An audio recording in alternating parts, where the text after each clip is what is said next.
Good morning বন্ধুরা, তোমরা কেমন আছো? আশা করি খুব ভালো আছো। আমিও খুব ভালো আছি। প্রতিদিনকার মতো আজকেও তোমাদের কাছে রেসিপি নিয়ে হাজির হলাম। আজকে আমি বানাবো ছোলা আলুর তরকারি। ছোলা আলুর তরকারি দেখো কোনো রকম বাটাবুটি ঝামেলা ছাড়াই কীভাবে আমি বানাচ্ছি, অথচ খেতে দুর্দান্ত বা টেস্টি হয়। কীভাবে বানাবো, কী কী উপকরণ লাগছে, সমস্ত সব কিছু তোমাদের সাথে শেয়ার করে দেবো। চলো বন্ধুরা, বেশি কথা না বলে কী কী উপকরণ লাগছে বলে দিই। লাগছে ছোলা আমি আগে থেকে সেদ্ধ করে রেখে দিয়েছি। এখানে নিয়ে নিয়েছি কাস্তুরি মেথি, এলাচ আর কালো জিরে ফোড়ন দেওয়ার জন্য। এখানে আলু ডুমো ডুমো করে কেটে রেখে দিয়েছি। এখানে নিয়েছি পেঁয়াজ একটা বড় সাইজের, কাঁচা পাকা লঙ্কা কেটে নিয়েছি, আদা গ্রেট করে নিয়ে নিয়েছি, রসুন দেখো আমি কুচোনো নিয়ে নিয়েছি, দেখো কুচি করে করে কেটেছি, গ্রেটও করিনি। টমেটোকে ছোটো ছোটো করে কেটে নিয়েছি। আর নিয়েছি হলুদ, নুন আর চিনি। এখানে নিয়েছি ধনে জিরে আর লঙ্কা গুঁড়ো, ধনের পরিমাণটা একটু বেশি, বাস আর কোনো উপকরণ লাগবে না। আর একটু গরম মশলা দেবো না হওয়ার সময়, বাস আর কোনো রকম উপকরণ ব্যবহার করব না। দেখো এই উপকরণ দিয়ে আমি এই রেসিপিটা তৈরি করব। প্রথমে আমি কড়াই বসিয়ে দেবো গ্যাসের মধ্যে। দেখো বন্ধুরা, কড়াইয়ে আমি সাদা তেল বসিয়ে দিয়েছি। আর দেখো বন্ধুরা, আর কতগুলো গোলমরিচ নিয়ে নিয়েছি, বলতে ভুলে গেছিলাম, গোলমরিচ নেওয়া হয়ে গেছে কতগুলো। এই দিয়ে আমি ফোড়ন দিয়ে দেবো। ফোড়নটাকে আমি একটু ভেজে নেবো যাতে করে না একটু গন্ধটা ভালো আসে। একটু ফোড়নটা ভেজে নেওয়ার পর দিয়ে দিলাম আদা, কাঁচা লঙ্কা আর রসুন কুচোনোটা। এরপর একটু হালকা ভেজে নিয়ে দিয়ে দেবো পেঁয়াজ।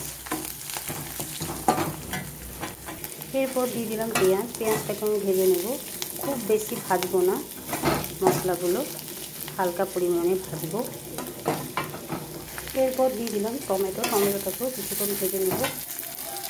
দেখো বন্ধুরা, টমেটোটা দিয়েও কিছুক্ষণ নেড়ে চেড়ে নিলাম। এরপর দিয়ে দেবো আলু আর দিয়ে দেবো নুন, হলুদ আর চিনি আর ধনে জিরে গুঁড়ো দিয়ে আমি ভালো করে একটু জল দিয়ে কষিয়ে নেব। দেখো বন্ধুরা, সমস্ত উপকরণ দিয়ে খুব ভালো করে নেড়ে চেড়ে নিয়েছি, কষিয়ে নিয়েছি। আরও কিছুক্ষণ ছোলাগুলো দিয়ে কষিয়ে নেব। কষিয়ে নিয়ে তারপর আমি জল ঢেলে দেবো। এভাবে আমি আরও কিছুক্ষণ ছোলার সাথে কষিয়ে নেব। তোমরা বাড়িতে এইভাবে একবার হলেও বানিয়ে খেয়ে দেখবে, অসাধারণ লাগে। কোনো রকম মশলা বাটাবাটি ঝামেলা ছাড়াই রুটি, পরোটা, লুচি সমস্ত উপকরণ দিয়ে দারুণ লাগে খেতে। একবার হলেও বানিয়ে খেয়ে দেখবে।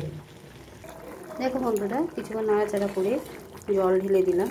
জল ঢেলে এবার ঢাকা দিয়ে আমি সেদ্ধ করে নেব খুব ভালোভাবে, সুসেদ্ধ যেন হয় আলুটা। আর ছোলাটাও যেটুকু সেদ্ধ হতে বাকি আছে, হালকা হালকা যে শক্ত আছে সেটাও যেন খুব ভালোভাবে সেদ্ধ হয়ে যায়।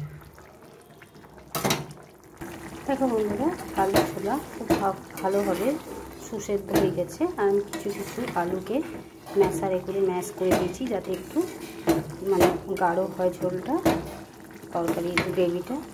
সেই কারণে কিছু কিছু আমি ম্যাশ করে দিয়েছি। তোমরা বাড়িতে একবার হলেও খেয়ে দেখবে, দারুণ লাগে খেতে। রুটি, পরোটা, লুচি, নান সব রকমের। এরপর উপর থেকে আমি দিয়ে দিলাম একটু সামান্য পরিমাণে গরম মশলা গুঁড়ো। এবারে আমি গ্যাসটাকে অফ করে নামিয়ে নেব। দেখো বন্ধুরা, আমি একটা অন্য জায়গায় ঢেলে নিয়ে চলে এলাম। আর তোমাদের কেমন লাগলো? একদম ঘরোয়া মশলায়, আর কোনো রকম মশলা বাটার প্রয়োজন নেই।